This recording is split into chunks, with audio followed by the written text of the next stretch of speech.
पहले इल्जाम लगाओ और फिर मुकर जाओ, ये कोई तरीका नहीं। उस्मा बुखारी का शेर अफजल मरवत और शानदाना गुलजार को मरियम नवाज से मुआफी मांगने का मुतालबा। वजीर इत्तलात पंजाब उस्मा बुखारी का कहना है कि शेर अफजल मरवत के बाद शानदाना गुलजार भी अपने बयान से मुकर गई हैं। शेर अफजल मरवत और शानदाना गुलजार अपने लीडर की तरह भागने के आदी हैं।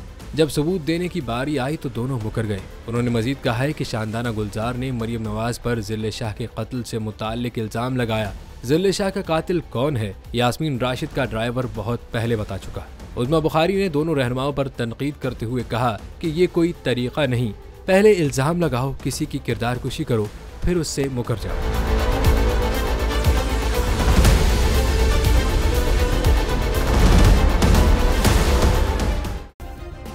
सब्सक्राइब करें और बेल दबाएं ताकि कोई खबर रह न जाए।